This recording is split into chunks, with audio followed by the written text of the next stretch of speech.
Buenas noches. Entonces, el día de hoy vamos a dar inicio a este módulo que está centrado en lo que es un negocio jurídico. Habíamos visto en la declaratoria de fábrica que era un hecho, ¿no? Un hecho jurídico que de registros publicitaba una edificación en cuanto a lo que es fábrica, y que edificación era lo material y la declaratoria de fábrica es el procedimiento administrativo de un reconocimiento jurídico de ese tipo de edificación. Ahora, en referencia a este acto de edificación, ¿cómo está? Buenas noches.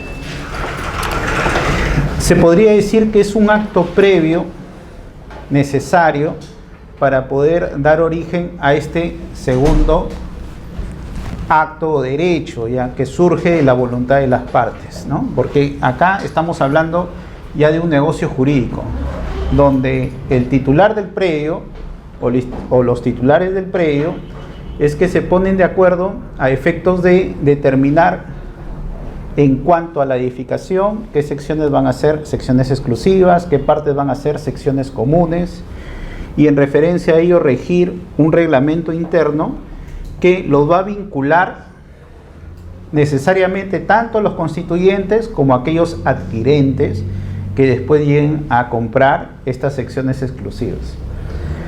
Entonces, desde ahí hay que partir, ¿no? Que acá ya nos encontramos, a diferencia de la fábrica, acá nos encontramos en un negocio jurídico, ¿ya? Las partes se ponen de acuerdo, las partes manifiestan su voluntad. Cuando hablamos del derecho de propiedad, habíamos dicho el poder jurídico que tiene una persona sobre el bien, ¿no? El 954 nos dice, o nos hace referencia en todo caso a la propiedad predial, pero nos habla de la extensión, ¿no? El límite superficial que abarca hasta los linderos, ¿no? Donde todo lo de arriba me pertenece, todo lo que puedo aprovecharlo y todo lo de abajo también.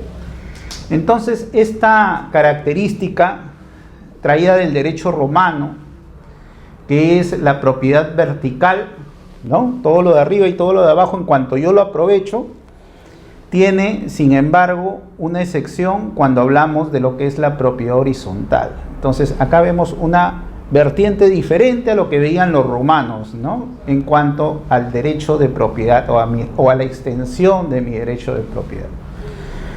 Entonces, en base a la doctrina romana, supuestamente hasta los límites verticales yo lo podía aprovechar, ¿no? Pero siempre sujeto bajo un régimen general, sujeto a la zonificación, a las habilitaciones urbanas, a la subdivisión, en cuanto a este tipo de derecho de propiedad predial.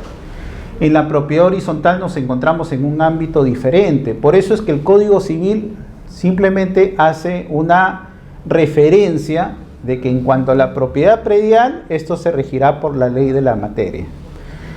¿Y por qué? Porque nos encontramos en un ámbito diferente, un ámbito en referencia al horizonte, una línea paralela al horizonte, donde la propiedad ya no se rige en base a la extensión vertical, sino en base a los pisos que se hayan edificado en referencia a un predio. Y de ahí pues el nombre, ¿no? El nomen juris nosotros conocemos como propiedad horizontal, ¿no? Por pisos, y así lo vamos a determinar. En cuanto a los antecedentes normativos, nuestro Código Civil de 1936 básicamente hacía referencia a los edificios. Y en cuanto al régimen tomado por nuestro Código Civil en esos años, teníamos la concepción de que se producía una especie de propiedad horizontal en referencia solo a aquellas edificaciones de más de un piso o levantadas en más de un nivel, ¿no? Y bajo ese ámbito, nuestros legisladores se enfocaban básicamente la referencia a los edificios y decía, por cada piso del edificio se va a constituir una sección exclusiva. Y en base a eso es que nosotros iniciamos jurídicamente la reglamentación en referencia a la propiedad horizontal. El nomen juris no fue cogido por el Código Civil de 1936, sino después por una norma posterior, ¿no? Que es el Decreto Ley 22.112. Pero en el Código 36 sí se hablaba específicamente de la referencia a los edificios. En cuanto al valor para sustentar lo que eran los gastos en referencia a estos edificios, a la conservación de la edificación, se hacía en referencia al valor de la unidad inmobiliaria. Y bajo esa premisa era que se partía, ¿no? El consentimiento para levantar un nivel adicional al edificio tenía que ser por todos, porque teníamos la concepción, ¿no?, del derecho romanista de la copropiedad, y donde todos teníamos que ponernos de acuerdo, y el consentimiento de todos era para, en todo caso, hacernos la referencia de un nivel adicional porque está incrementando el derecho de propiedad. Y en todo caso, si había una desavenencia o una controversia entre los propietarios, había que remitirlo al juez para que el juez resuelva. Entonces, el Poder Judicial ahí se amparaba en este negocio jurídico particular que regía la propiedad horizontal, que, como le digo, en el Código del 36 estaba referido solo a los edificios. Sin embargo, bajo la acción de la ley 10726, se cambia un poco de concepción y se dice, oiga, pero los edificios, está bien, tienen pisos, pero en cada piso puede haber más de una sección. Entonces, bajo ese ámbito es que esta ley 10726 y su reglamento amparan lo que es las secciones por cada piso, pero en referencia a que dentro de un piso podría haber más de una sección. Y bajo este ámbito de la ley 10726, si ustedes van a ver partidas antiguas, se van a dar con la sorpresa de que están independizados secciones o departamentos de los diversos niveles. Pero cuando van a los títulos archivados, van a ver que no existe reglamento interno inscrito. Entonces, bajo la concepción actual, ¿no?, para poder independizar unidades dentro de un edificio, nosotros tenemos que, debe constituirse un reglamento como premisa, y de ahí vamos a empezar a independizar. Pero en estos ámbitos, la ley 10726 lo único que hacía referencia es, si había unidades independientes o secciones independientes por pisos que pertenecían a más de un propietario, entonces el registro debía independizarlo. Y bajo esa disposición normativa es que se realizaban las independizaciones. En referencia al Código Civil de 36, en esta ley 10726 simplemente se prorrateaba los gastos, todos pagaban iguales, y bajo esa referencia es que se acudía a lo que era el sostenimiento de la edificación. Los propietarios, en base a esta determinación de que se podía independizar las secciones sin reglamento interno, sin embargo, sí les permitía realizar segundos actos, como son las hipotecas de sus secciones exclusivas. Y bajo ese ámbito es que esta ley 10726 buscó eso, que se independicen las secciones para que se puedan hipotecar. Las juntas eran creadas cuando uno determinaba una desavenencia, se iba al juez y el juez convocaba la creación de una junta entre los propietarios para resolver esos conflictos. Entonces, en el Código Civil de 36 de frente remitía al juez, ¿no? En la ley 10726 se remitía al juez para que el juez convoque el nombramiento de una junta y se pueda resolver lo que eran cualquier desacuerdo que había. Entonces vemos que va progresando el ámbito de aplicación de este negocio jurídico, ¿no? Ya no en edificios por niveles, ahora en cada nivel más de una sección. Pero la innovación la trae ya en el gobierno militar bajo el decreto Ley 22.112 y su reglamento. Entonces, en ese ámbito es que se incluye lo que son las unidades vecinales, las quintas, los agrupamientos residenciales. Entonces ya no hablamos de solo un edificio, conforme el Código Civil. Ya nos vamos más allá de la ley 10726, que hablaba de secciones dentro de los niveles. Ahora nos vamos a agrupamientos vecinales. Entonces hablamos ya de edificaciones, quizá independientes, ¿no?, pero que comparten bienes comunes. Y bajo este ámbito es que el decreto ley 22.712 se maneja, ¿no? Acá sí ya se empieza a hablar de la junta de propietarios para los acuerdos que se van a tomar dentro de este negocio jurídico, ¿no?, que va a vincular a todos los propietarios. Y las desavenencias, en todo caso, no eran resueltas directamente por la Junta de Propietarios, sino se iban al Consejo Distrital como primera instancia y al Consejo Provincial en segunda instancia para resolver estos conflictos. Y el Poder Judicial ya se aparta de ver estos conflictos entre particulares. Y lo que sí se hace referencia en el Decreto Legislativo 22.112 es el establecimiento de un reglamento interno. Entonces, a partir del año 78, ustedes cuando ya vean las independizaciones de los departamentos internos dentro de una edificación, dentro de una unidad vecinal, ahí sí van a encontrar reglamentos internos. Pero reglamentos internos bajo el amparo del Decreto Ley 22.112.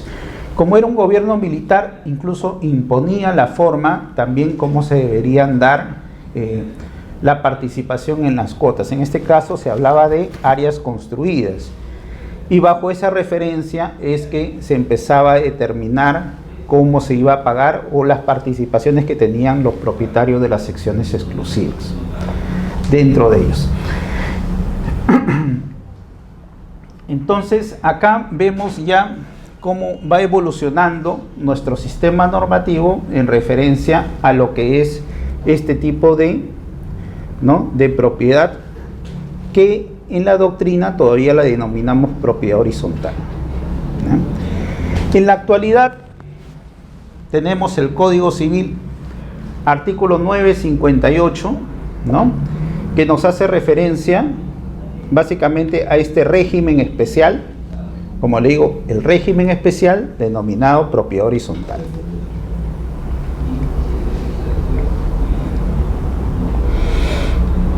Pero este artículo nos dice, bueno, la propiedad horizontal se rige por la ley de la materia. ¿Y bajo qué alcances nosotros tenemos la referencia a la ley de la materia? Lo tenemos en la ley 27.157 del Código Civil. No han prendido el aire acondicionado. Hace un poco de calor, me van a disculpar.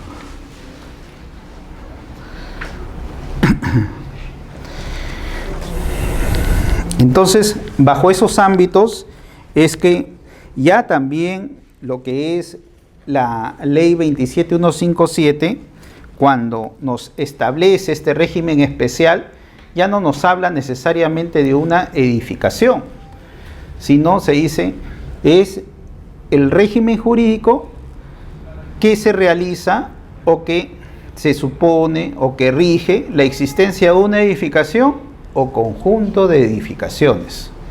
Y bajo ese ámbito es que las innovaciones que nos trae este decreto legislativo 22.112, se van incrementando en diversos supuestos jurídicos que podría acogerse esta norma de la propiedad horizontal. El reglamento de la ley ya lo tenemos normado en el actual texto único ordenado, el Decreto Supremo 035/2006. En cuanto a los documentos formales que exige registros, siempre ustedes tienen que remitirse a lo que es el reglamento de inscripciones del registro de predios. En cuanto a labores interpretativas, entonces, estábamos en el año 2008 un poco superando, el régimen de la crisis económica mundial. Y bajo ese ámbito vimos que el boom inmobiliario estaba ya prosperando, y con esto incentivando la inversión privada. Entonces lo que hacen nuestros colaboradores en referencia al establecimiento de que ante el posible crecimiento del boom inmobiliario, la calificación registral podía originar diversos obstáculos para superar esta crisis económica, es que se crea o se emite esta directiva. Es la directiva 009/2008, que se da o que se expide en mérito a la resolución 340/2008 de la SUNAR, donde se precisa algunos alcances para que en la etapa de la calificación de los títulos sea más fluida, en todo caso, la inscripción de lo que son los reglamentos internos. Sin perjuicio de ello, ya hemos visto lo que son los precedentes de observancia obligatoria, y bajo ese amparo también es una ayuda en la labor de calificación de estos tipos de predios.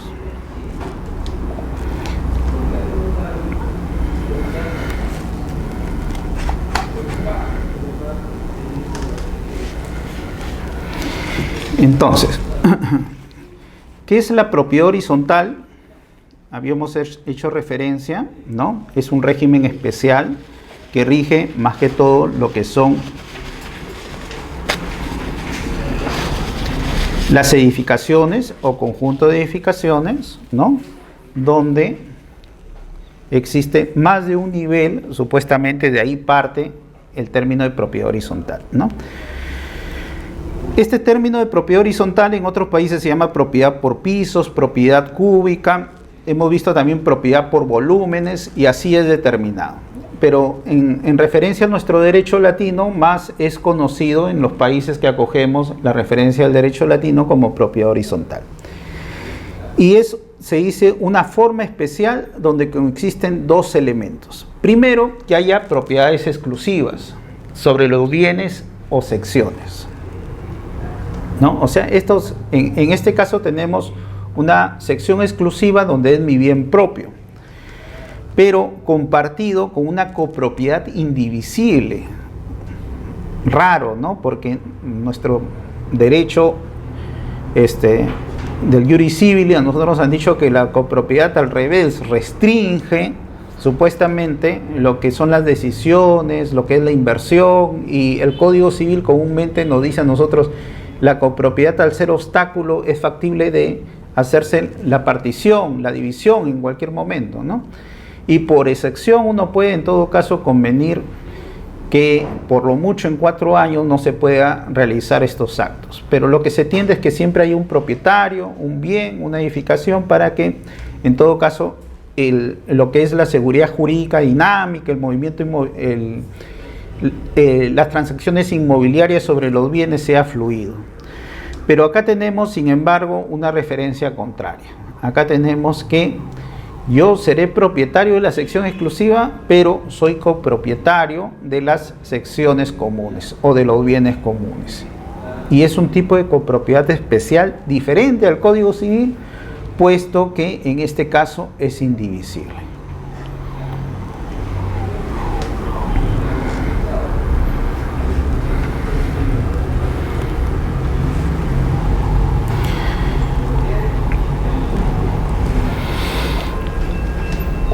Ahora, bajo este ámbito es que se critica nuestra actual legislación 27157, que cuando recoge los dos tipos de regímenes especiales que lo vamos a ver, el régimen de propiedad exclusiva y propiedad común, el régimen de independización y copropiedad, asimila en este segundo régimen de independización y copropiedad que la copropiedad en este caso se rige bajo la norma del Código Civil.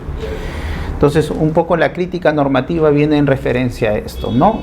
Que no podría ser una copropiedad similar al Código Civil, porque en este caso yo no puedo disponer de derechos y acciones, yo no puedo pedir la división o en todo caso la partición de mi estado de copropiedad. Entonces siempre este tipo de copropiedad va a ser una copropiedad especial en sí, y que en todo caso tiene reglas propias, regímenes propios, y ahí es que estamos hablando por eso de una propiedad especial, que el Código Civil por eso es que lo remite a la ley de la materia, ¿no? Este régimen de propiedad horizontal, que es el régimen especial, básicamente es un régimen jurídico que supone la existencia de una edificación o conjunto de edificaciones, ya saben, ¿no? Un edificio, un conjunto inmobiliario, ustedes pueden ver unidades vecinales, por ejemplo, donde existen bloques, ¿no? Conjuntos residenciales, entre otros tipos de edificaciones donde no necesariamente estamos hablando ya de una edificación, ¿no? Integradas por secciones inmobiliarias, ¿no? Denominadas bienes propios y bienes y servicios comunes. Entonces, bajo ese ámbito de este concepto de una propiedad especial, es que se dan 3 requisitos generales para que se pueda implantar este tipo de negocio jurídico. Primero, la existencia de una edificación o conjunto de edificaciones integradas por secciones inmobiliarias de dominio exclusivo, ¿no? Entonces, primero, que haya edificación y que sobre esa edificación se puede determinar qué secciones son exclusivas. Por consiguiente, si yo tengo un predio que está cercado, que se compone por sala, comedor, cocina, dormitorio, se podría establecer ahí un reglamento interno. Tenemos una edificación, pero sin embargo, ahí no podemos hablar de secciones de dominio exclusivo. Entonces, esa es la característica y que es medular para que ustedes adviertan cuando inician sus trámites en estos reglamentos internos. Que se pueda determinar secciones exclusivas y se puede determinar áreas comunes en eso. La existencia de bienes y servicios comunes. Bajo ese ámbito también ustedes en la edificación o el conjunto de edificaciones pueden determinar esos. Y que las secciones exclusivas pertenezcan a distintos propietarios o tengan la vocación de pertenencia a distintos propietarios, porque se dice que uno realiza un reglamento interno es porque va a transferir, ¿no? Que eso es lo ideal, básicamente.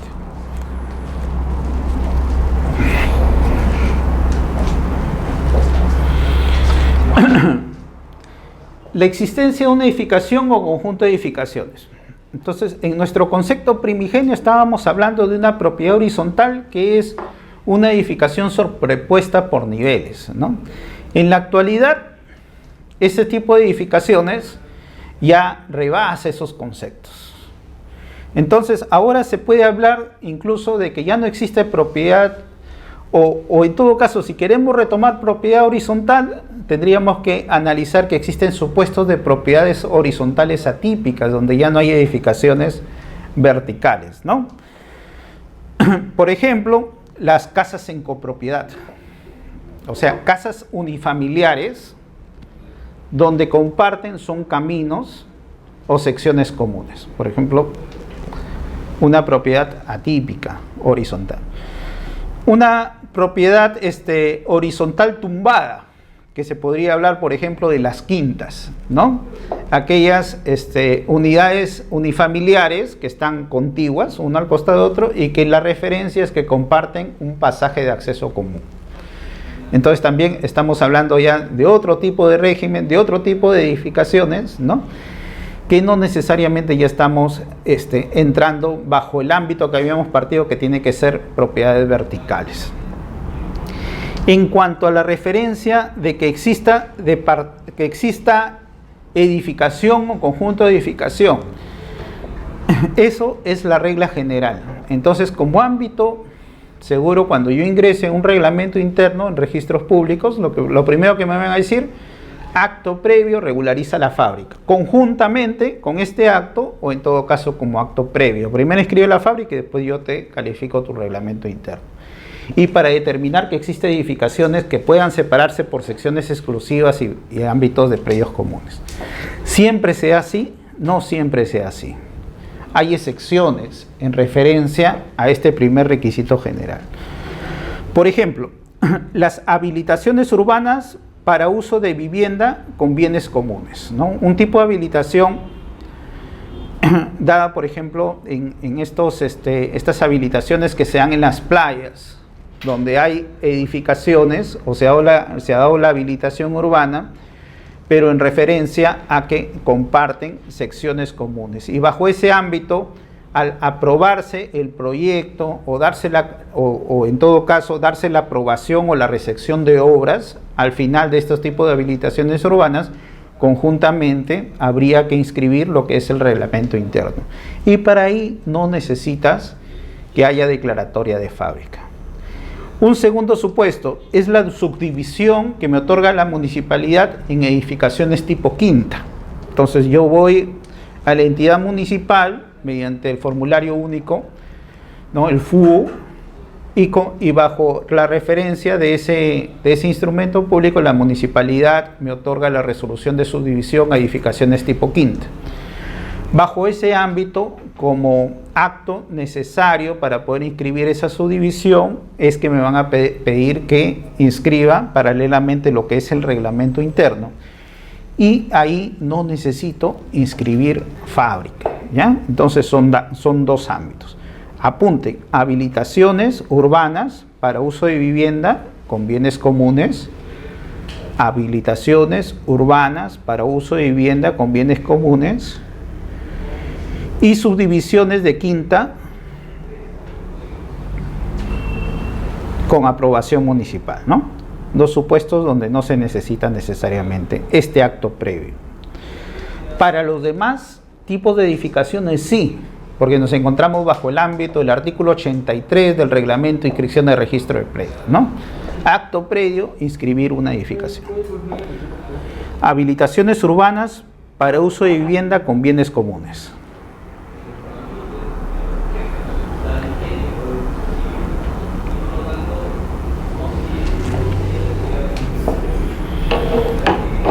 ¿Y el otro supuesto, subdivisiones, ¿no? Tipo quintas, otorgadas por la municipalidad.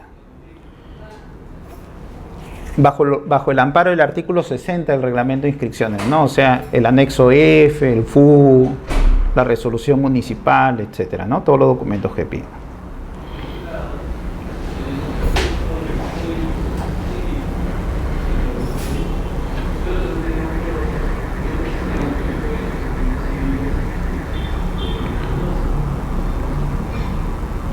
En este caso, las habilitaciones que se realizan, ¿sabes? Se hacen sobre la base del perímetro de cada lote, nada más. O sea, me imagino que es porque cada uno puede construir casa como, bueno, obviamente con la... Claro, lo determinan la habilitación en referencia a toda la zona a habilitar, ¿no? Y sobre eso determinan, pues, cada lote que se va a edificar y las zonas comunes en referencia. Y sobre eso el reglamento interno. Cada uno construye sobre eso. Así es, cada uno construye.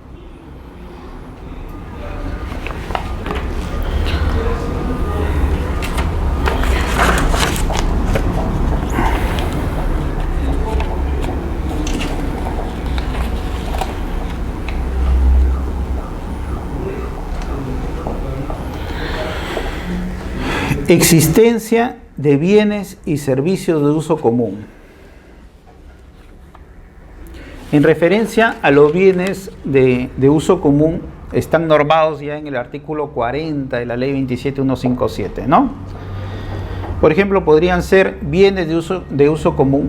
Estamos hablando de bienes, o sea, aquellas edificaciones o parte de la edificación donde las personas de las secciones exclusivas son copropietarios, ¿no? Y no pueden determinar una propiedad exclusiva, por ejemplo, el terreno en un edificio,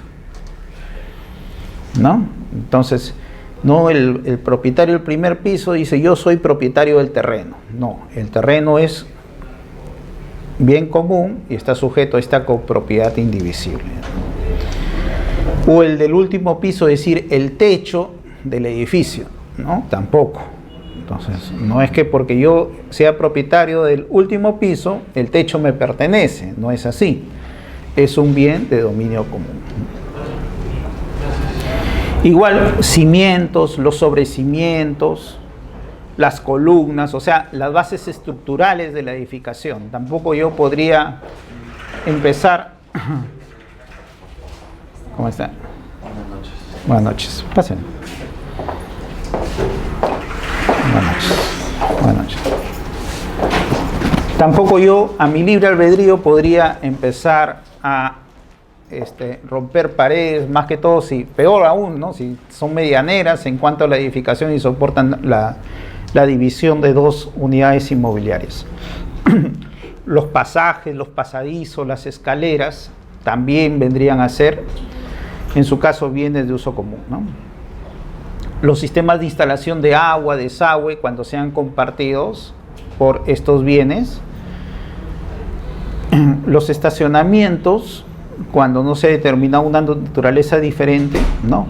Patios, pozos de luz, etcétera. Todos esos, parte de la edificación, por ejemplo, uno tendría que respetarlo porque se determinaría que son bienes de uso común, ¿no?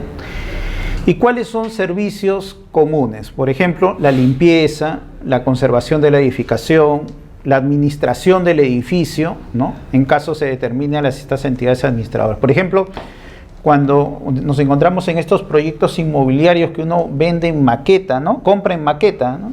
Y incluso lo compras y dicen, después vamos a regularizar lo que es la fábrica, la independización y todo lo demás, ¿no? Entonces, comúnmente la constructora determina un administrador que vaya rigiendo mientras se va, ¿no?, regularizando toda esta documentación. Una vez que ya empiece a sanearse, se escribe el reglamento interno, entonces ese administrador va a dejar de regir y en todo caso la junta de propietarios es la que va a empezar a regir todo esto, las referencias, ¿no? La guardianía, los servicios de jardinería, entre otros, servicios comunes, vigilancia, los servicios de eliminación de basura también, ¿no? Si nos encontramos en centros comerciales, la administración en las playas de estacionamiento también son servicios comunes. Entonces, bajo ese ámbito, ya saben que esa es la característica que debería tener esta edificación, ¿no?, para poder determinar este reglamento interno. Y tercero, que las secciones exclusivas pertenezcan a distintos propietarios o con vocación de pertenencia, ¿no? La ley 27157 nos dice que si hay pluralidad de propietarios, ¿no?, el régimen de propiedad exclusiva y propiedad común, porque así lo conceptúa y se aparta un poco de ese nomen juris de propiedad horizontal, ¿no? Ahora se habla de la ley, ha querido diferenciarlo, o sea, dar su punto de referencia en cuanto a estos tipos de edificaciones, como le digo, propiedad horizontal tumbada, ¿no?, estos conjuntos habitacionales, estos tipos de referencia de casas en copropiedad. Y habla de un régimen denominado propiedad exclusiva y propiedad común que comprende dos regímenes específicos en sí. El régimen de independización y copropiedad, el régimen de propiedad exclusiva y propiedad común propiamente dicha, para diferenciarlo un poco de lo que era la propiedad horizontal. Entonces dice, cuando hay pluralidad de propietarios es necesario regirse por este régimen. Y de ahí viene que, ya lo vamos a ver en el desarrollo de esta clase, la referencia de lo que es acoger un régimen, o en todo caso establecer un reglamento interno como un acto constitutivo por un negocio jurídico imagínense que todos nosotros seamos los propietarios, o realizar lo que es un procedimiento de regularización de un régimen que ya no rige, que de hecho ya no rige, y que nuestra ley 27157 y su reglamento lo distinguen bajo el primero de regularización, bajo el ámbito del artículo 3 de la ley 27157, y el otro, el establecimiento de un nuevo régimen, lo tenemos al amparo del artículo 39 de la ley 27157. Entonces, son tres requisitos generales para que exista lo que se llama el reglamento interno, ¿no? Este régimen jurídico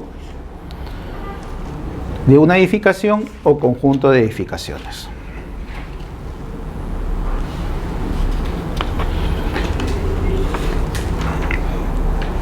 También la norma nos hace referencia un poco para darnos claridad en qué tipo de unidades inmobiliarias se van a aplicar, ¿no? Y tomando como referencia el Código Civil del 36, ¿no?, la Ley 10720, tenemos los edificios de departamentos básicos, ¿no? La propiedad horizontal ha pensado en ellos, que son básicamente edificaciones de más de un solo nivel, más de un solo piso, verticales, y que cuentan con bienes y servicios comunes. Esa es la característica de estos departamentos, ¿no? El uso ya lo determina la zonificación, ya lo determina la municipalidad, y en base a ello es que nosotros a las unidades exclusivas podemos darle el uso residencial, comercial, industrial o mixto.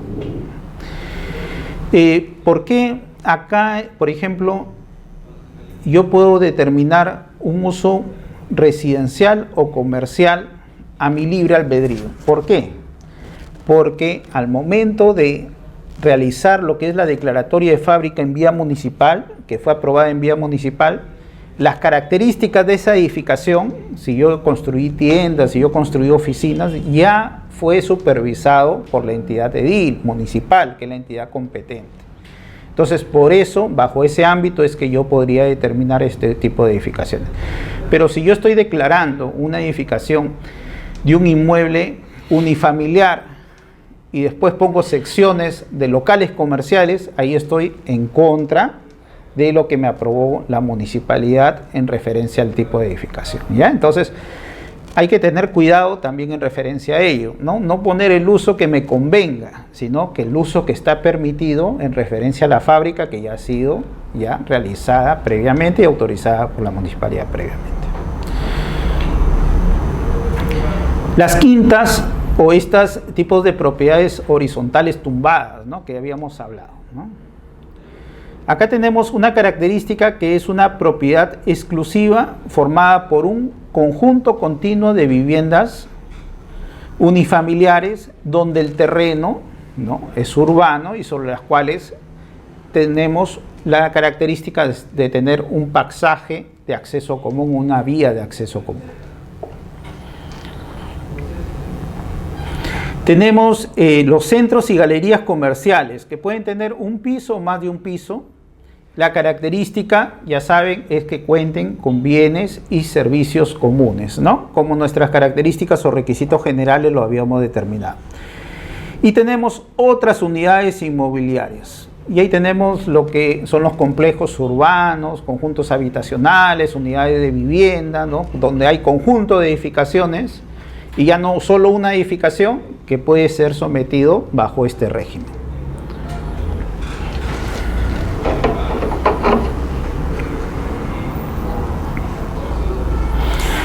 Las casas en copropiedad son unidades inmobiliarias de propiedad exclusiva, ¿no?, un conjunto de viviendas unifamiliares que se encuentran en todo caso separadas o vinculadas entre sí por áreas recreativas, áreas viales, áreas de accesos, caminos, parques, etcétera, ¿no? Y sobre ellos es que se norma este tipo de unidad inmobiliaria, ¿eh? Unidad casas en copropiedad.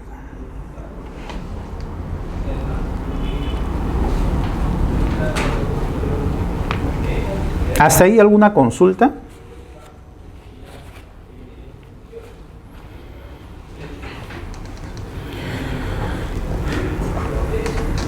¿Se puede establecer un régimen inmobiliario sobre un conjunto de edificaciones? ¿Verdadero o falso? ¿O tiene que ser necesariamente en una edificación? A ver. ¿Se puede establecer un reglamento interno en un conjunto de edificaciones o necesariamente tiene que ser solo en una edificación? En un conjunto de edificaciones, ¿no? Entonces ya nuestra concepción ya ha cambiado, ¿ya? El decreto legislativo 22.112 ya incorpora que no necesariamente sobre una edificación, sino sobre un conjunto de edificaciones. ¿Es necesario como acto previo inscribir la fábrica para establecer el reglamento interno por regla general? Sí, por regla general, sí. ¿Pero tiene excepciones? Claro que tiene excepciones. ¿Cuáles son? A ver. Las habitaciones urbanas. Muy bien. Para uso de vivienda y las subdivisiones municipales. Para uso de vivienda con bienes comunes y las subdivisiones. Tipo quinta nomás, ¿ya? Sobre esos tipos nomás. En cuanto a la propiedad horizontal, ¿hay propiedades horizontales atípicas? Sí, ¿no? Ejemplos, ¿cuáles podrían ser?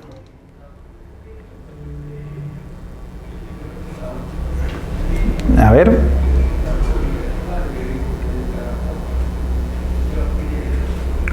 ¿Me dijeron subdivisiones tipo? La quinta. La quinta, ¿no? Un ejemplo. Unidades vecinales, complejos residenciales, ¿no? Entonces, todos esos son propiedades horizontales atípicas.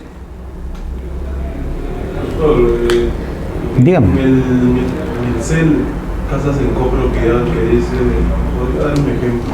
Claro, son estos tipos de casitas que son separadas, ¿ya? Pero por ejemplo, que están aisladas con una puerta de ingreso y donde existen caminos, ¿no? Para llegar a ellos, o entre ellos caminos. Y acá hay jardines, por ejemplo, ¿no? Jardines, acá hay una piscina, ¿no? Etcétera. Esos tipos de... ¿Ya? Casas en copropiedad son esos. La habilitación urbana entra a fiscalizar todos estos caminos internos del condominio, por ejemplo, ¿o no? La habilitación urbana, claro, lo que determina es cuál es el área que puede tener cada lote de edificación, eso. Y te determina que estos son exclusivos, se complementa por eso con el reglamento interno, ¿no? Que determina que estos son exclusivos y los demás son comunes. ¿Y qué pasa si llega un momento en el que la habilitación es de oficio y el condominio está construido y recién va a llegar la expansión urbana a esa zona? ¿Qué pasa con las áreas destinadas a recreación, por ejemplo, que no se hubiesen seguido? ¿La municipalidad entra ahí o...? En todo caso, como son, no es que sean caminos de bienes comunes o aportes reglamentarios a la edificación, sino son propios de la misma unidad inmobiliaria, ¿no? En ese caso no se incide. Y aparte que por las habilitaciones urbanas de oficio no hay redención en dinero, ¿no? como podría darse en caso uno siga un proceso normal, ¿no? De habilitación urbana. Si es que no ha respetado los aportes reglamentarios, uno tiene que redimir en dinero, ¿no? En estos tipos de habilitaciones urbanas no se hace supuesto.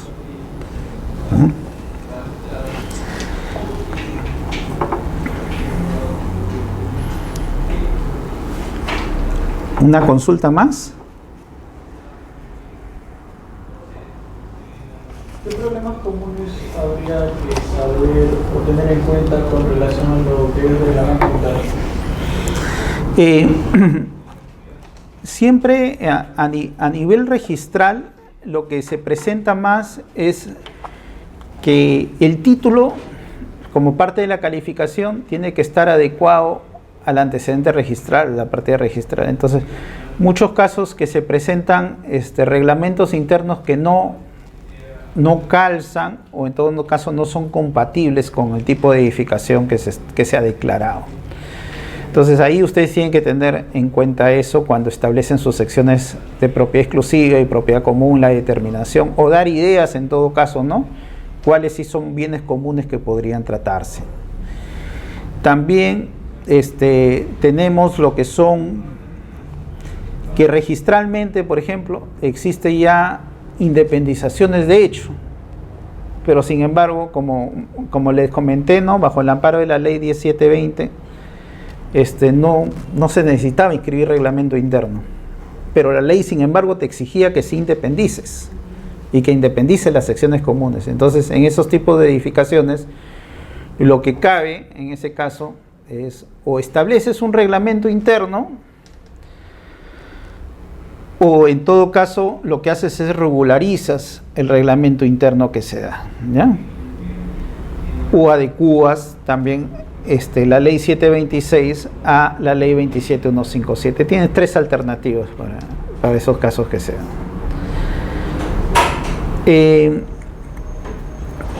También a nivel de primera instancia, el registrador sigue con el ámbito, ¿no? Cómo yo voy a otorgar secciones o unidades inmobiliarias sin salida a la vía pública, como les hice el comentario en la sección pasada, ¿no?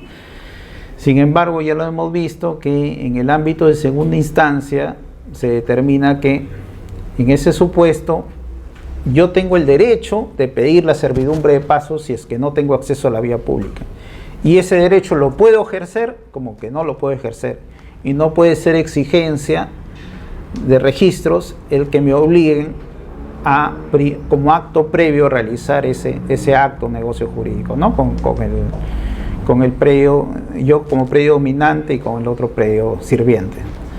Entonces te dan también esas referencias en cuanto a la calificación. También tenemos otros tipos de dificultades, por ejemplo, cuando hay determinación de acuerdos para nombramientos de presidentes, para actos de disposición de bienes comunes, y en referencia a ellos también determinar las mayorías calificadas, etc.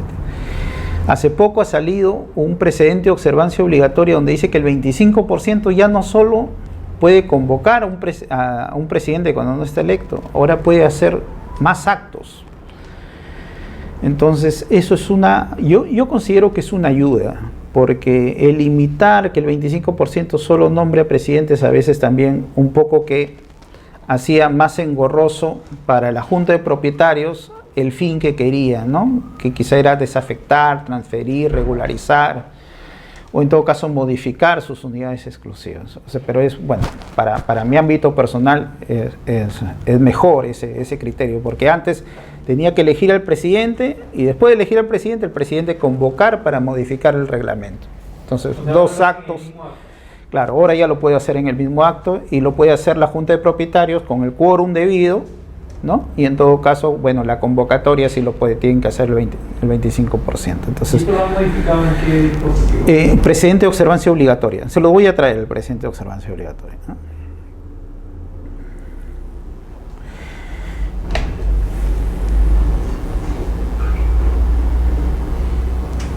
Entonces, el reglamento interno básicamente, al ser un negocio jurídico, viene a ser una norma para las partes, ¿no? Que nos vincula a las partes, en todo caso, cómo es que debemos regirnos en estos tipos de edificaciones donde existen servicios y bienes comunes.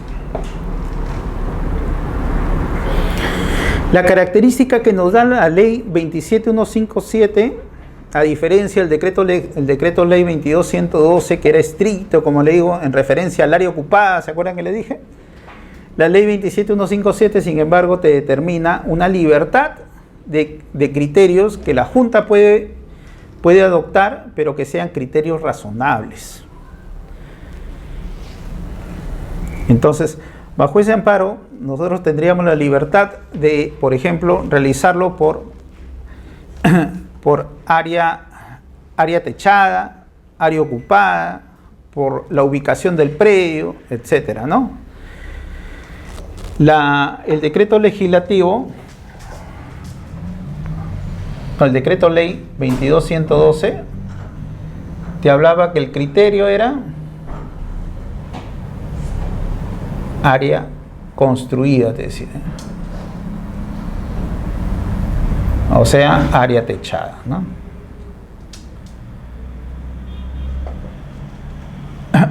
La ley 27157 te dice criterio razonable, te dice.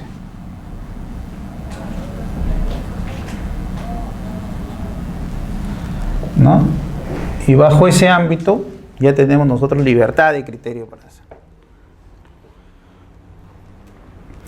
En la ley 27, el decreto legislativo 22112 sí te imponía lo que es el establecimiento, la inscripción del reglamento interno, mas no habría la necesidad de inscribirse la Junta de Propietarios.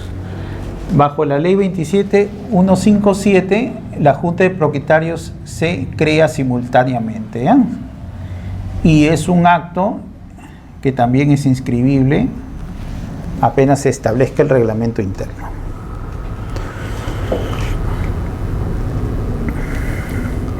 En cuanto a las referencias, por ejemplo, de los textos normativos que son necesarios referirlos en el reglamento interno, tenemos en referencia a la convocatoria, al quórum,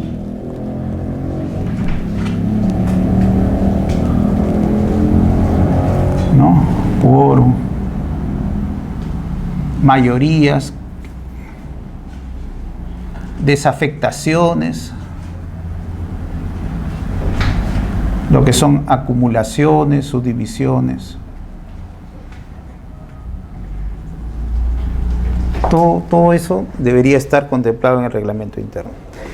En la ley 22.112 siempre te hablan de propiedad horizontal, ¿no? Acá, sin embargo, te hablan del régimen de propiedad exclusiva y propiedad común, ¿ya? Que abarca a su vez dos regímenes, y un poco se ha querido apartar de esto, como le digo, por la referencia de la amplitud normativa que se puede dar sobre conjuntos de edificaciones.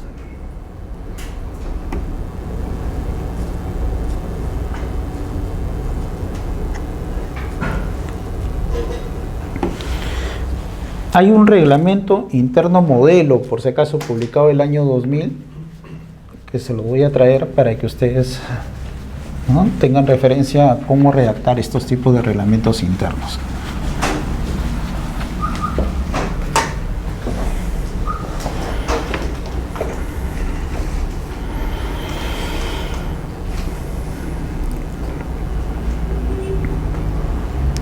Entonces, los tipos de regímenes acá lo tenemos enfocados. El régimen de propiedad exclusiva y propiedad común. Es obligatorio este tipo de régimen necesariamente en lo que son edificios. ¿Por qué? Porque la característica que tenemos sobre estas propiedades horizontales, ¿no? Habíamos hablado de más de un piso y donde hay zonas exclusivas, departamentos, ¿no? Acá puede haber departamento 1, departamento 2, ¿no? Acá puede ser garaje. Entonces, y bienes comunes, ¿no? Acá las escaleras, ascensores, etcétera. Entonces, en la característica, por ejemplo, de este tipo de régimen de propiedad exclusiva y propiedad común es que el terreno es común, ¿ya? El terreno donde se edifica la edificación es común.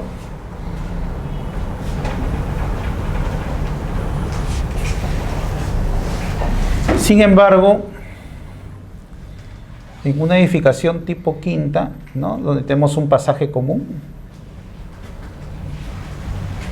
y tenemos en todo caso los departamentos internos, ¿no? 1, 2, 3, 4. Entonces, acá la característica es que en este tipo de régimen de independización y copropiedad,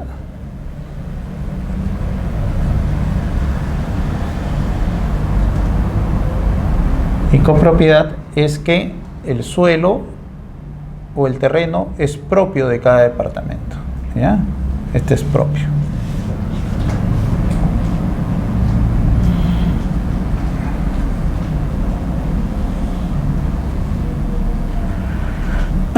Propio.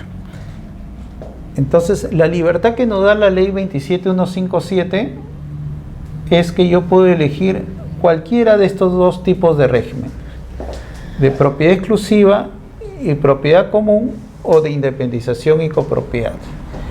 La única restricción a esta libertad que yo tengo es cuando son edificios. Cuando son edificios,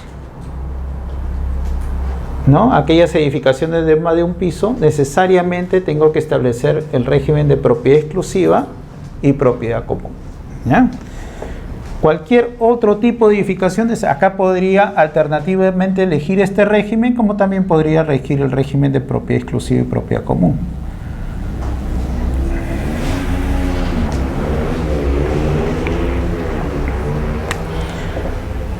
Casas en copropiedad, igualito, ¿no? Tengo mis casas en copropiedad.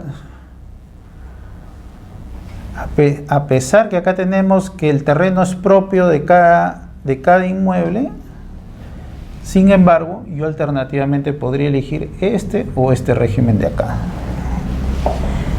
Acá, como le digo, podría elegir este régimen o podría elegir el régimen de allá. Acá, en tipo de edificios, sí es necesario el régimen de propiedad exclusiva y propiedad común.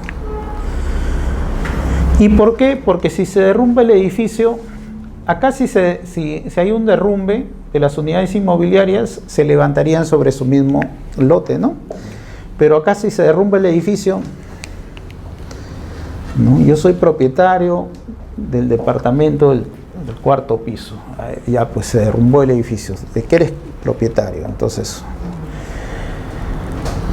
en esos supuestos, la norma ha determinado que existe un derecho de copropiedad ¿no?, permanente que se da en estos bienes comunes.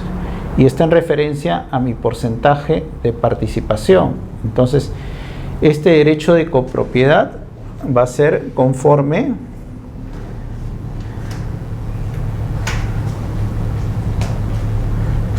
mi porcentaje de participación.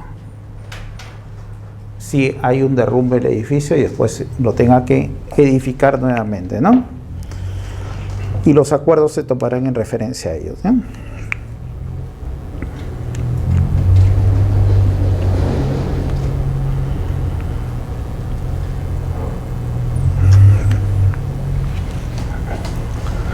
Las quintas pueden adoptar cualquiera de los dos regímenes. Sí. ¿Y cuál es la diferencia en que adopten uno o el otro régimen? Ya, muy buena pregunta. Por ejemplo, cuando yo quiero vender, acá cuando yo quiero vender, supongamos la azotea, la desafecto la azotea y la quiero vender.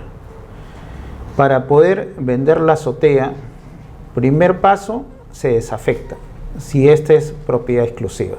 Si es propiedad común, para pasarlo a propiedad exclusiva. Y segundo, la venta. Para producir estos acuerdos, por ejemplo, acá yo solo necesitaría 2/3 del total de participaciones para poder vender. Mayoría calificada. En este caso, como las reglas de la copropiedad, la norma dice que se rigen por el Código Civil, para actos de disposición, gravamen, incluso arrendamiento entre copropietarios, necesito el acuerdo unánime, ¿no?, de 100%. En este caso necesitaría del 100% para poder venderlo, ¿no? En referencia a este régimen, por ejemplo, si supongamos en este tipo de edificación, yo en el segundo nivel tendría aleros que están sobrepasando el perímetro de mi predio, de mi terreno, ahí no podría establecer este régimen de indemnización y copropiedad, pero sí podría establecer el régimen de propiedad exclusiva y propiedad común. La característica de este régimen de indemnización y copropiedad que se da en tipo quinta es que si tenga un nivel o si tiene más de un nivel, todo debe estar dentro de su perímetro superficial, ya dentro del lindero del terreno, y no se podría dar más allá del lindero del terreno. En ese régimen de indemnización y copropiedad no hay reglamento interno. Claro. En ambos regímenes tiene reglamento interno, solo que en uno optas por el régimen de propiedad exclusiva y propiedad común y el otro optas por el régimen de indemnización y copropiedad.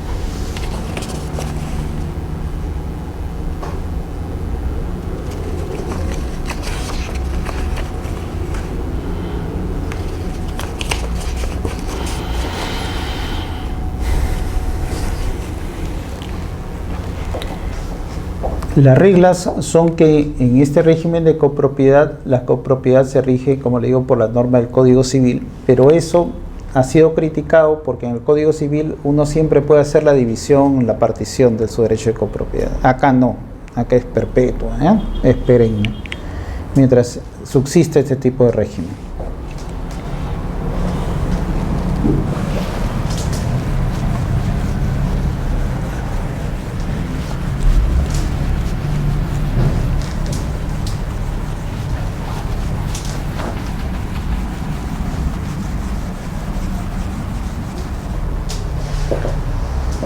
¿Dieron su examen o todavía no han dado su examen?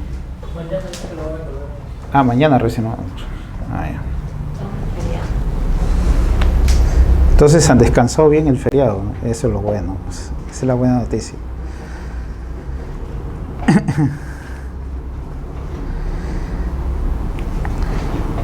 Entonces, ¿qué nos debe determinar el reglamento interno, básicamente? por si acaso, a ver,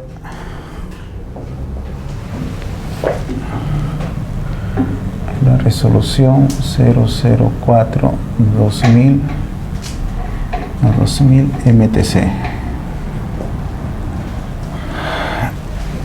En esa resolución ustedes pueden encontrar lo que es el reglamento interno modelo, ¿ya?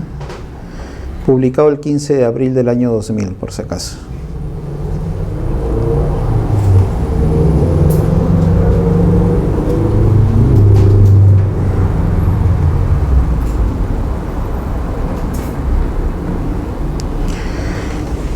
El hecho de establecer reglamento interno también, las exigencias de acumular áreas.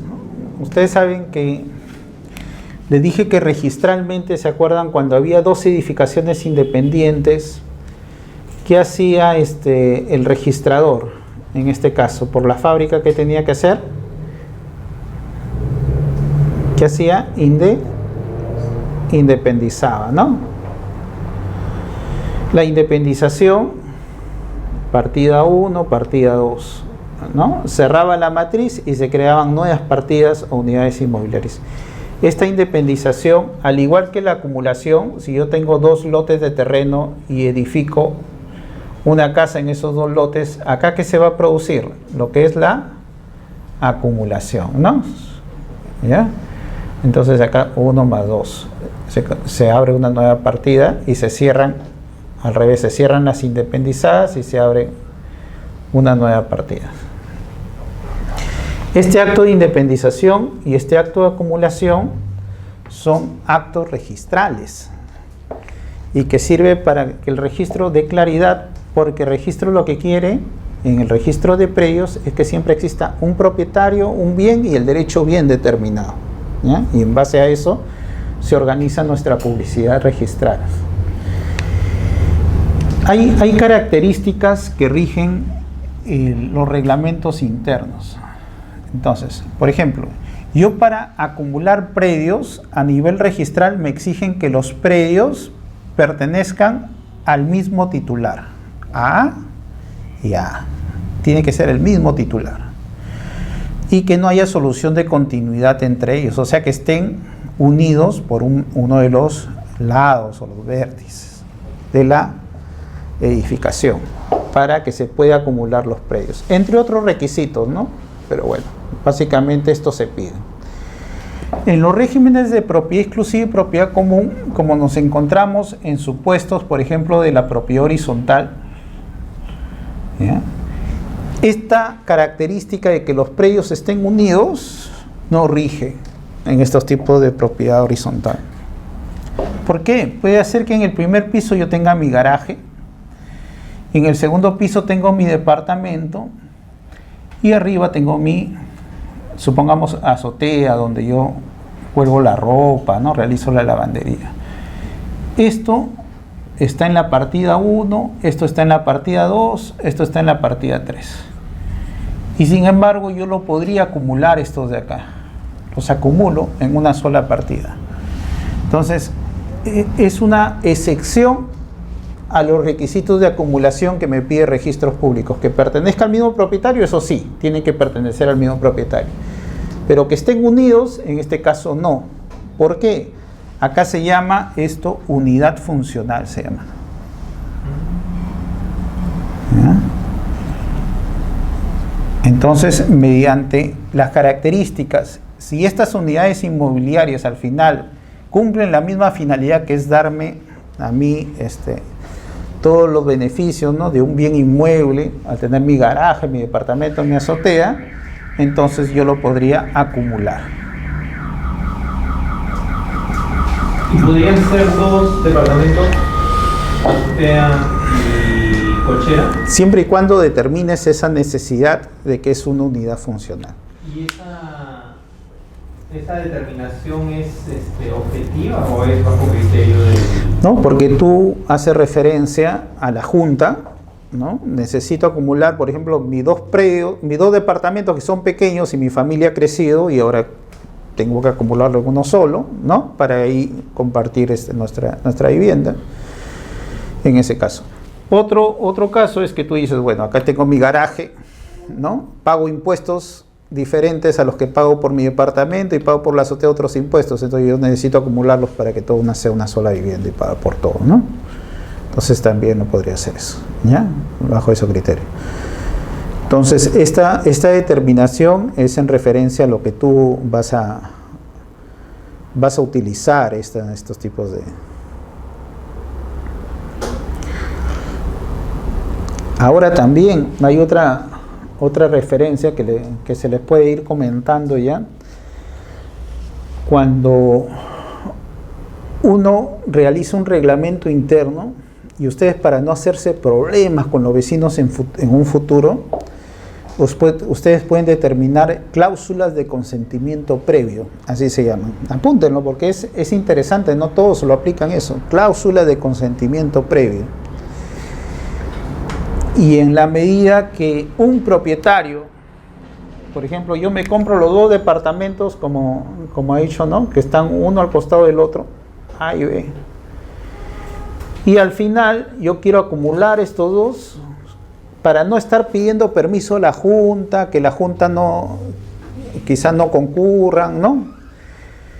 En todo caso, lo que hago en el reglamento interno es pongo una cláusula de consentimiento previo donde la Junta autoriza a los propietarios de las unidades exclusivas el poder acumular e independizar sus unidades inmobiliarias. Entonces, el que realiza eso va a correr con todos los gastos, pero ya no va a molestar a los vecinos, ¿no? Corre con todos los gastos y la única condición es que los porcentajes sí no varíen en referencia a los demás, sino sus porcentajes propios de uno o bien se suman o bien se dividen en la proporción que uno está acumulando o dividiendo. ¿Ya? Eso también son referencias innovativas de la ley y que también serían cuestión de... Y eso no está, me imagino, en el reglamento modelo. No está. El reglamento modelo siempre dice que hay que convocar, ¿no? O que en todo caso se comunica a la Junta. Ahora también para acumular y dividir no se necesita pues como en el caso de que les hice referencia de venta, ¿no? Que necesitaba una mayoría calificada. Ahí bastaba una mayoría simple nomás, porque en verdad es un acto de mero trámite nomás para que los propietarios tomen conocimiento pues, de lo que va a pasar. Ahora, ¿se puede acumular y se puede dividir después nuevamente? Sí. ¿Y pasa a tener el mismo número de partida No. que tenía antes? No, se cierran, sí. A nivel registral, cuando uno independiza, por ejemplo, esta partida matriz, supongamos que este estado en una partida matriz, esta partida matriz se cierra. ¿Ya? Se cierra y se aperturan estas 2 partidas. Partida electrónica, igualito acá, ¿no? La partida electrónica 1, partida electrónica 2 se cierran y acá queda en la partida electrónica número 3, ¿no? Que es la nueva partida por la acumulación. Entonces, así es como el registro se determina. Ahora, pero esto es cuando nos encontramos en unidades independientes. Ahora, cuando nos encontramos en reglamentos internos es diferente la situación.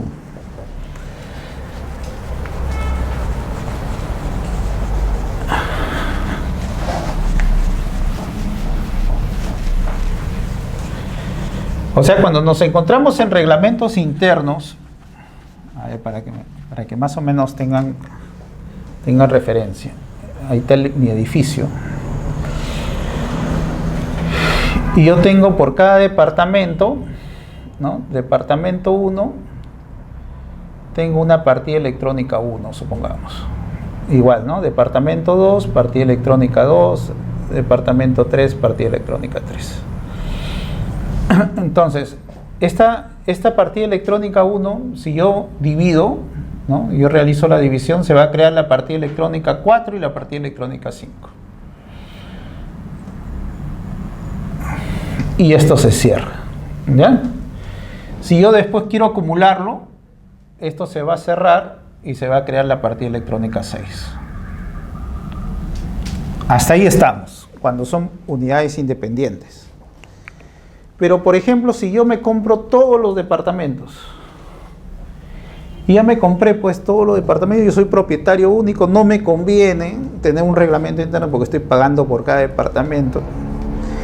Entonces quiero dejar sin efecto el reglamento interno. La fábrica está en la partida matriz. ¿Ya? Vamos a ponerle partida electrónica número 10, supongamos. La partida matriz, ahí estaba la fábrica. En la fábrica, en la partida matriz yo inscribí la fábrica, inscribo el reglamento interno, inscribo la anotación de independización, inscribo el área remanente que queda. También acá queda la junta de propietarios. En esta anotación de independización van a aparecer estas partidas independientes. Partida 2, partida 3, ¿no? Y esta partida 6, supongamos. ¿Ya? Pero yo ya me compré todo y quiero dejar sin efecto este reglamento interno. ¿Qué va a pasar a nivel registral? A nivel registral, estas partidas independizadas se van a cerrar igual. Pero ya no es que estas van a originar una nueva partida, sino que todo el área va a retornar a la partida matriz. Donde en la partida matriz había quedado el área remanente, ahora todo esto se deja sin efecto y se dice que el área retorna a lo que es el área declarada por la fábrica. Así de, bueno, esto es una característica diferente al momento de publicitar, que lo vamos a ir también explicando ya cómo es a nivel de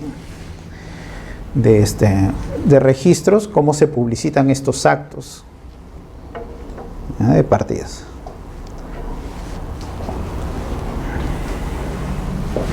¿Me entendieron? ¿No me entendieron? Si después vende uno de los departamentos, nuevamente va a tener que otra vez establecer su reglamento interno, su junta de propietarios, su independización, si es que quiere vender, ¿no?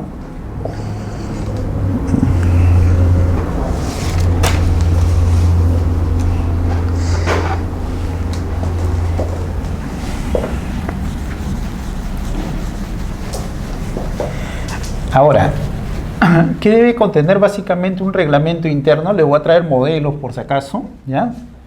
Pero en sí ustedes tienen que saber que hay que hacer precisión que la unidad inmobiliaria matriz es donde se va a inscribir la declaratoria de fábrica. ¿Se acuerdan qué rubro? Rubro B. Ajá. ¿Y si tenía carga técnica, en qué rubro iba? Rubro D, ¿no? Ya. Entonces, en la partida matriz, ahí uno va a tener que hacer referencia que se ha establecido este reglamento interno, que puede ser reglamento interno acordado bajo cualquiera de los dos regímenes que existen, ¿no? Propiedad exclusiva, propiedad común o independización y copropiedad, ¿ya? Acá se hace referencia a las secciones exclusivas, señalando área, ¿no? Números y el uso que deben estar destinadas cada una de estas oficinas. La referencia del reglamento interno solo te dice señalando área, pero básicamente hay que determinar en este reglamento el área ocupada, ¿ya? de cada unidad exclusiva, porque eso va a servir para que ustedes vean qué área están comprando de esa unidad inmobiliaria.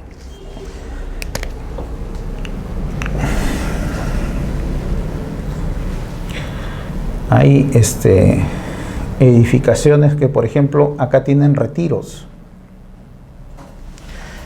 Y actualmente le están poniendo una pared en los retiros con su entrada, ¿no? Y por acá ponen el ingreso.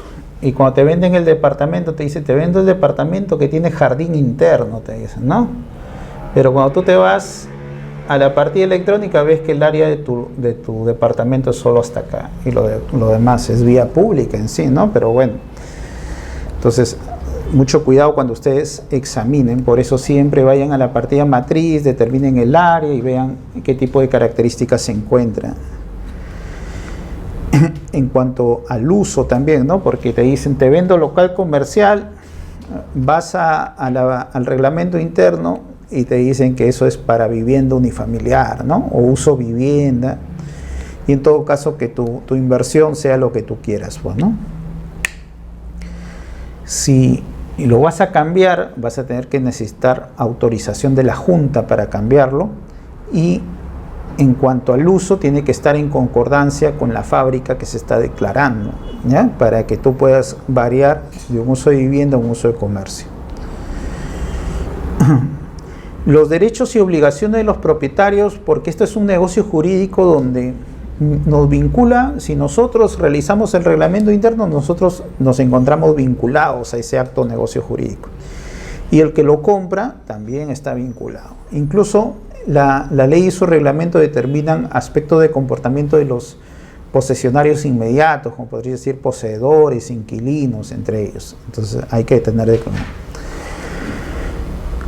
Las limitaciones y disposiciones sobre el uso y destino de los bienes comunes también deben estar establecidos precisamente en el reglamento interno, ¿no?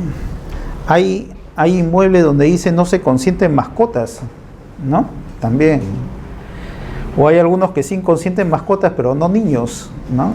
Es gracioso. En realidad la mayoría no permite mascotas. No permite. Sigue, ¿no? Sigue. No hace nada, dice, ¿no? También tenemos las referencias a las obras que se edifican.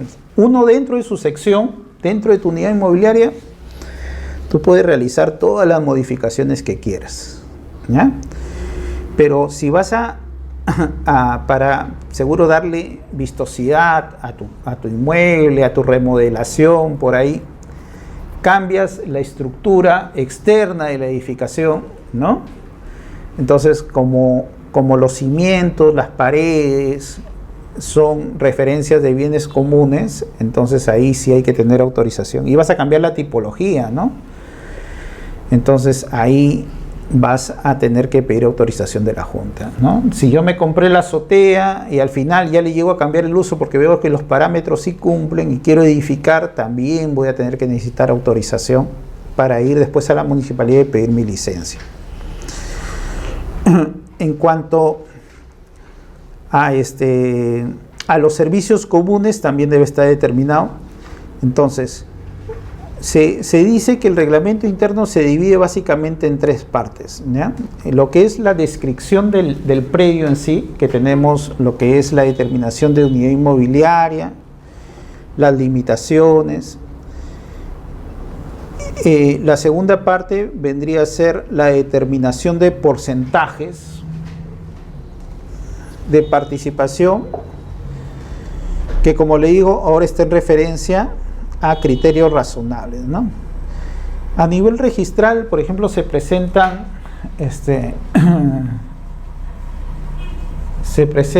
algunas situaciones peculiares. Pues dice, tomo como criterio, por ejemplo, el área techada, pero como los garajes no tienen techo, entonces no le doy porcentaje de participación. Entonces eso la jurisprudencia ha determinado que no es factible. En todo caso, si es que van a quedar algunas unidades sin poder participar, entonces el criterio tiene que ser razonable en referencia a qué unidades la componen. Podría ser el área ocupada, pues, ¿no? O en base a los estacionamientos podría darse en referencia a eso, ¿ya? En otros criterios que comúnmente se toma, y conforme el modelo de esta resolución 04/2000 del MTC se hace referencia a área ocupada comúnmente, pero no siempre eso es así, ¿no? Uno puede ser por la ubicación del predio, por quizá en cuanto a los servicios comunes, ahí varía un poco más, porque a veces es por el uso que uno le está dando a la edificación, quizá por el número de ocupantes que vive dentro de esa unidad, entonces a veces eso sí es un poco variante, ¿no? Y en el modelo comúnmente se ha puesto área ocupada y área ocupada por los dos. Y todos creen que es el único criterio que se puede adoptar. Ya saben que no, ustedes pueden adoptar cualquier criterio siempre y cuando se llegue a determinar. Pero es el más fácil. Es el más fácil, sí. Y a criterio registral, incluso a veces hay un poco de controversia, porque algunos ponen unos criterios razonados, pero el registrador a veces un poco dice, pero ¿y cómo lo determino esto? Después, ¿cómo van a determinar? Él se pone más allá, ¿no? Después, para determinar si ha habido quórum, si no ha habido quórum, cómo yo sé cuántas personas están viviendo ahorita, cuántas no. Entonces, ¿fuera una unidad en la participación de no. y pese a un acuerdo unánime? Sí, no se podría. Por eso el criterio razonado tendría que darse en referencia a que todas las unidades inmobiliarias tengan participación en zonas comunes. Ahora, también puedo determinar precisamente cuál es el porcentaje que van a tener de También, participación, sin necesidad de establecer un criterio. También. Tú vas a tener 1, tú 10. Sí se podría determinar, porque eso incluso da más claridad todavía en referencia al reglamento.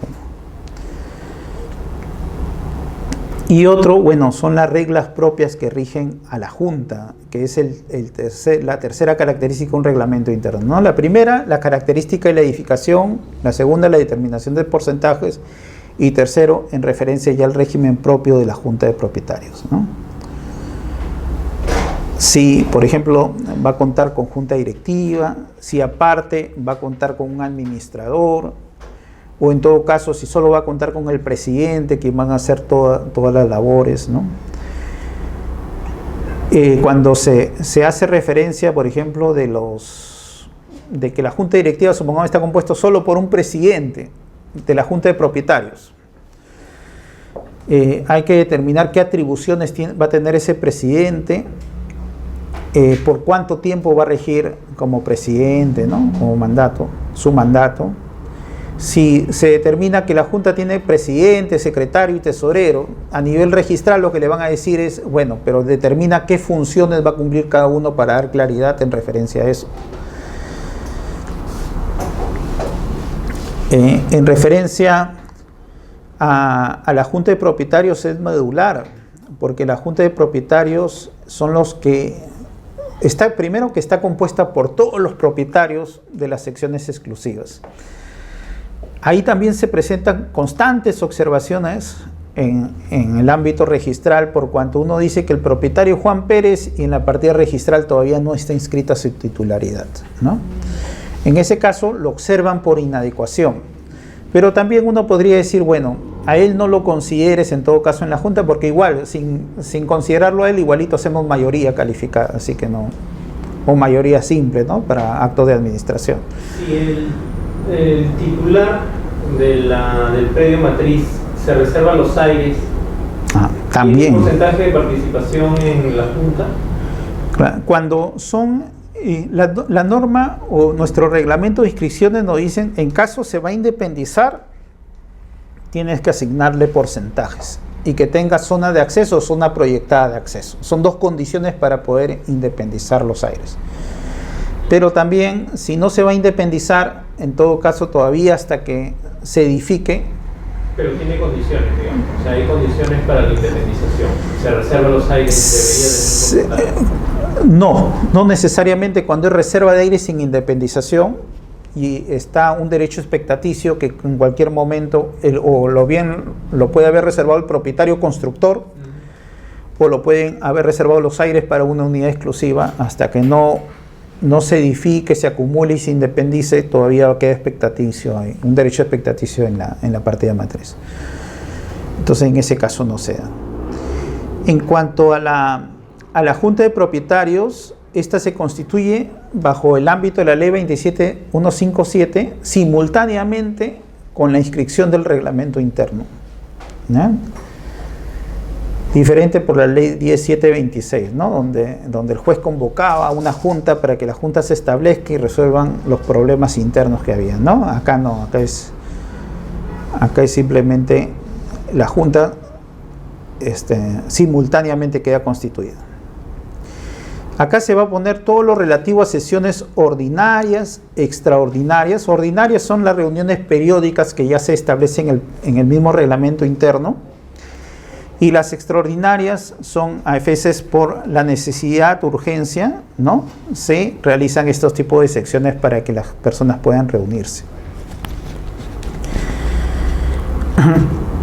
Los acuerdos o los pactos tienen que ser, ya saben, lícitos, y en referencia a ellos es que se realiza la calificación. Entonces, por ejemplo, en el ámbito registral, mucho se ha avanzado en cuanto a las convocatorias con las declaraciones juradas. Y eso se trajo gracias a que en el registro de personas jurídicas en asociaciones, ¿no?, se crearon declaraciones juradas de los presidentes que eran electos por las juntas directivas, y hubo bastantes observaciones que había, porque antes llegaban los libros de las asociaciones, imagínense, pues, ¿no? 200, 300 asociados, a veces miles de asociados, y te daban las copias para que uno determine cuál estaba vigente, quién no, quién había sido separado, y uno tenía que hacer la lista y determinar al final si había quórum. Entonces el presidente ahora simplemente con una declaración jurada decía que se convocaron a todos y que los concurrentes fueron tantos. Entonces ese paso previo que se dio en personas jurídicas que ayudó mucho a lo que son asociaciones para elegir a su junta directiva, se ha traído también en este caso a la junta de propietarios. Entonces el presidente electo simplemente con una declaración jurada hace referencia o el presidente convocante con una declaración jurada hace referencia de que se convocó a todos conforme a los estatutos, y en base a eso ya esa declaración jurada está imbuida de una fe pública conforme la ley de procedimiento administrativo general. Todo lo que uno declara hay que presumir que es cierto, y bajo ese ámbito es que actualmente ya no se piden las esquelas de convocatoria, las recepciones, entre otros, salvo que por estatuto se diga que deben hacer publicaciones en los periódicos. En ese caso sí se va a determinar, ¿ya? ¿Qué recoge qué sitio recoge? Está en el artículo 79 del reglamento de inscripción de registro de predios, y con simplemente una declaración jurada uno puede determinar la convocatoria en este caso, ¿ya? Y que se ha efectuado conforme a los estatutos. Eso sí tiene que precisar que se ha efectuado el presidente convocante conforme a los estatutos. Si lo convocó el 25% de los propietarios, también conforme a los estatutos. Y se tiene que hacer referencia en base a eso. En cuanto a las convocatorias, sí se va a pedir, se va a hacer parte de la calificación. Primero, que o lo haya convocado el 25% o lo haya convocado el último presidente, en la convocatoria se determine la fecha, el lugar y la hora de la convocatoria, ¿ya? Eso sí o sí va a ser parte de la calificación, y eso tiene que coincidir con el acta de la junta de propietarios que se hace llegar. Entonces ahí el registrador ve en el hall del primer piso del edificio ubicado en tal lado, ¿no? Y ahí en el acta tiene que ver en el hall del edificio en tal lado, a tal hora, nada que le pongo media hora después, no, tiene que ser la misma hora de la convocatoria, porque a veces las convocatorias, por ejemplo, cuando son en sesiones extraordinarias, se pueden efectuar después de media hora en el mismo día. Comúnmente es así. Si no lo dice nada, el estatuto se supone que son alternados, ¿no? Después de 5 días. Sin embargo, si sí lo dice, hay que determinar que sea así. Que sea la hora, que sea el lugar, que sea la fecha, necesariamente. Los puntos de la agenda tienen que ser lo mismo de la convocatoria, ¿no? Entonces, no hacer referencia, pero se supone que para elegir este acto también tenemos que aprobar otras cosas. Entonces eso es parte de la calificación en primera instancia, y quizá muchas veces traiga una calificación de observación. Entonces tienen que ser textuales conforme a los puntos convocados. Que se reúna el quórum, ¿no? Entonces ya hemos visto, por ejemplo, si voy a disponer, supongamos, o desafectar, supongamos, parte del pasadizo en un régimen de propiedad exclusiva y propiedad común, el quórum tendría que componerlo todos, ¿no? El 100%, ahí nada que mayoría calificada, ¿no? Pero si estoy en un edificio y voy a desafectar la azotea para transferirlo, ahí sí basta las 2/3 partes. O en todo caso también, si voy a hacer un acta de reconocimiento, bastaría la mayoría calificada. Las actas de reconocimiento también es una innovación que ha traído, eso ya lo trajo esta directiva 09 del 2008, la 340, aprobada por la resolución 340-2008 SUNAR, ¿no? Donde a veces el reglamento interno no dice si los techos o las azoteas son comunes. Entonces, el supuesto bajo el amparo del decreto ley 22.112 es que las azoteas y los techos eran bienes comunes, pero eso es una presunción legal. Las presunciones legales pueden ser desvirtuadas cuando uno demuestra, ¿no?, que la voluntad es lo contrario. Entonces, este decreto ley decía que si no decía nada, si las partes no decían nada, el presupuesto legal, la presunción legal era que estos eran bienes comunes. Pero esta directiva 09-2008, ¿no?, de la SUNAR ha traído referencia, pero sí cabría en todo caso la aclaración por parte de la Junta en contrario, ¿no?, haciendo mediante un acta de reconocimiento que los techos o las azoteas no eran comunes, sino eran propios de una unidad, o en todo caso estaban reservados al propietario constructor. Y bajo ese ámbito es que solo se pide mayoría calificada, 2/3 partes para aprobar el acto de reconocimiento de la Junta. Eso después lo vamos a explicar ya en detalle, y son también novedades que se ha traído en referencia al reglamento interno. La reserva de aires, ¿no? Entonces, trayendo a colación justo esa referencia, tenemos la reserva de aires. Entonces, la reserva de aires, que en el derecho español está normado como el derecho a edificar o edificación, sin embargo, acá se toma como la figura de reserva de aires, que es una facultad que se dice que se reservó el propietario constructor de que en un futuro él puede edificar sobre el techo o la azotea, ¿no? Entonces, cuando esta reserva de aires uno quiere independizarlo, nuestro reglamento de inscripciones dice, bueno, tú puedes independizar esa reserva de aire de la azotea o ese derecho a sobreedificar en la azotea. Pero en ese caso, tú tienes que asignar porcentaje de participación y por lo menos haya un área proyectada de acceso. ¿Qué significa esto? Que no necesariamente hay una escalera que conecte a los techos, ¿no?, sino simplemente dentro de la zona común tú decir que acá hay un área proyectada que va a servir una futura escalera para la azotea que se va a independizar. Y también cabría lo que es reserva de aire sin independización, que en este caso queda en la partida matriz. Y en la partida matriz hay que hacer un asiento. En la actualidad ya exige el reglamento que sea mediante un asiento específico que haga referencia a que hay una reserva de aire sin independización que está quedando en la partida matriz para dar claridad a este derecho expectaticio, ¿no?, que después se va a concretar ya cuando se edifique. Esto de la reserva de aires tienen ustedes que tener cuidado si en reglamentos internos antiguos, porque muchas veces a estos tipos de reserva de aire no se les ha dado publicidad, porque antes se consideraba que la publicidad del asiento de reglamento interno estaba vinculado al título archivado y no necesariamente todo lo que se explicaba en la partida registral. Entonces, en la actualidad, ustedes cuando califiquen un reglamento interno tienen siempre que ir al título archivado, ¿ya?, y en base a ellos determinar ustedes si ha habido reserva de aires o si no se ha establecido reserva de aires, para que después se pueda, en todo caso, inscribir la adjudicación, ¿no?, si esta se va a independizar o no se va a independizar.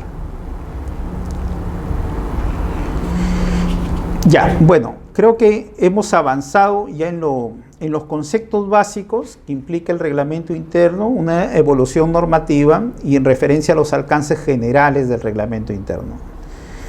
Ya después vamos a ver cómo es los documentos formales, la forma de escrituración y en todo caso criterios de calificación, que son algo que nos va a ayudar en estos actos de declaratoria de fábrica a nivel registral, ¿ya? ¿Alguna consulta hasta ahí? Justamente quería consultar sobre eso. A ver. También como las asociaciones usan un libro de actas, la Junta de Propietarios tiene un libro de actas. Claro. por ejemplo, ya lo vamos a ver la próxima clase, pero lo adelantamos. Para que haya acuerdos de la Junta de Propietarios, estos tienen que estar elaborados en libro de actas. Y lo que se pide como documento formal es copia certificada del libro de actas de la Junta de Propietarios, ¿ya? Para inscribir un acuerdo. Salvo el acta de regularización de reglamento interno, que también lo vamos a ver en la próxima clase. En ese caso, la ley 27333 te dice que simplemente basta, y el artículo 3 de la ley 27157 te dice que basta un documento simple firmado por los propietarios, un acta simple firmado por los propietarios del acta de reconocimiento de la regularización del reglamento interno. Entonces esa es una excepción. Pero en esos casos, cuando es un acta de regularización de reglamento interno, el notario tiene que dar fe de haber tenido a la vista la copia simple del acta del acuerdo de regularización del reglamento interno, de las cartas notariales, de las publicaciones en el periódico y demás documentos. Entonces, con esa certificación notarial más el acta simple, da origen a la inscripción de reglamento interno, pero es por excepción. Por todo lo demás, siempre se va a pedir copia certificada del libro de actas del reglamento interno. Para posteriores, cualquier modificación del reglamento interno lo puede hacer con copia certificada nomás. El documento formal, ahora simplemente se exige documento privado con firma legalizada en cuanto es el reglamento interno en sí. Pero por el acuerdo de la Junta, para llevar a cabo ese establecimiento de reglamento interno, tiene que ser por copia certificada del acta de la Junta de Propietarios. Así es. Actualmente no se necesita, pero no quita, o sea, si tú quieres puedes hacer. Sí, pues. Sí, la verdad es que sí. Es más fácil también subsanarlo también. Exacto, es más fácil. Bueno, creo que por hoy día ya lo dejamos ahí y ya continuamos ya la próxima clase con esto.